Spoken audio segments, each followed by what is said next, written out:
అందరికీ నమస్కారం. నా పేరు బర్ల శివ, జనసేన పార్టీ. అయితే ఒక 2 రోజుల కాంచెల్లి జనసేన పార్టీ తెలంగాణలో పోటీ చేయడం ఏంది అని చెప్పి కొంతమంది ఎమ్మెల్యేలు వ్యాఖ్యానిస్తున్నారు కదా. జనసేన పార్టీ ఇక్కడ పోటీ చేసే అర్హత ఎందుకు లేదని మీరు అంటున్నారు? జనసేన పార్టీ పుట్టింది తెలంగాణ నడి బొడ్డులో పుట్టింది. ఈరోజు ఏదైతే ప్రాంతీయ భేదాలు తీసుకుంటున్నారో, సరే ఒకవేళ ప్రాంతీయ భేదాలు మనం అనుకుంటే జనసేన పార్టీ ఇక్కడ పుట్టింది, జనసేన పార్టీకి ఇక్కడ హక్కు ఉంది. అదేవిధంగా ఇప్పుడు ఏదైతే అధికార పార్టీ కాంగ్రెస్ పార్టీ ఎక్కడ పుట్టిందండి? ఈరోజు జనసేన పార్టీ తెలంగాణ నడిబొడ్లో పుట్టింది. అదేవిధంగా ఇలాంటి తప్పుడు వ్యాఖ్యలు మానుకోవాలని నేను హెచ్చరిస్తున్నాను.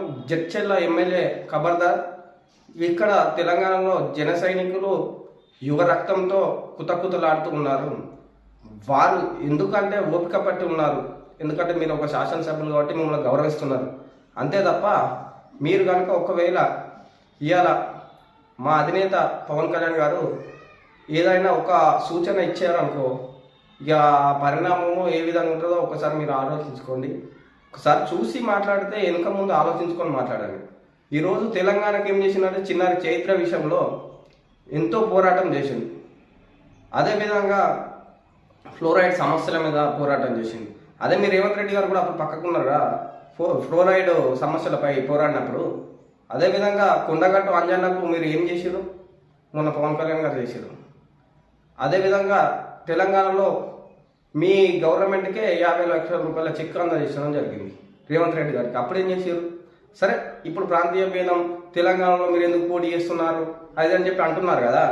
మరి ఆంధ్రాలో మీరు ఎందుకు పోటీ చేశారు? మీ ఏదైతే మన వైఎస్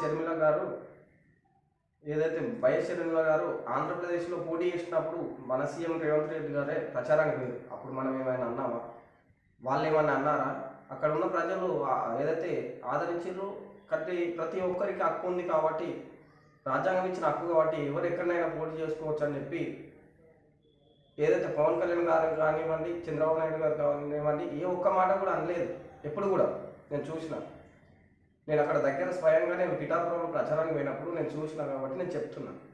వాళ్ళు ఒకవేళ ఆ రోజున కనుక ప్రాంతీయ భేదం మాట్లాడుకుంటే మన పరిస్థితి ఎలా ఉందో ఒకసారి ఆలోచించుకోండి. ఈరోజు పవన్ కళ్యాణ్ గారు ఎన్నో చేశారు, ఒకసారి ఆలోచించండి. మనం కూడా ఈ ఊరికి ఎవరి మీద పడితే వారి మీద నోరు పడేసుకోవడం అది పద్ధతి కాదు.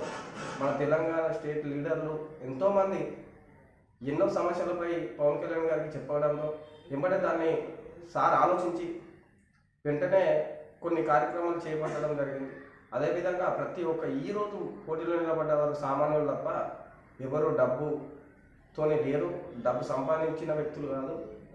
ఉన్నది ఎవరంటే విద్యావంతులు, శ్రామికులు, ఏదైతే బడుగు బలహీన వర్గాలు మాత్రమే పోటీ చేస్తున్నారు ఈ రోజున మున్సిపాలిటీ ఎలక్షన్లో. అదొకసారి ఆలోచించండి. మీ పార్టీలో ఎంతమంది ఉన్నారు? బడుగు బలహీన వర్గాలు ఎంతమంది ఉన్నారు? ఏదైతే శ్రామికులు ఎంతమంది ఉన్నారు? ఎంతమంది విద్యార్థులు ఉన్నారు? అదొక్కటి చెప్పండి. ఒకసారి ఆలోచించుకొని వెనుకకు తిరిగితే అన్నీ కూడా మాట్లాడాలంటే వెనుక ముందు కొంచెం ఆలోచించుకొని మాట్లాడండి. మనం వాళ్ళని గౌరవిస్తాం, వారు మనల్ని గౌరవిస్తారు. అదొక్కటి మాత్రం అర్థం చేసుకోండి. ఇది ఇలాంటి మళ్ళీ రెచ్చగొట్టరని నేను అనుకుంటున్నాను. దయచేసి ఇంతటితో వదిలేద్దాం. జై హింద్, జై జనసేన.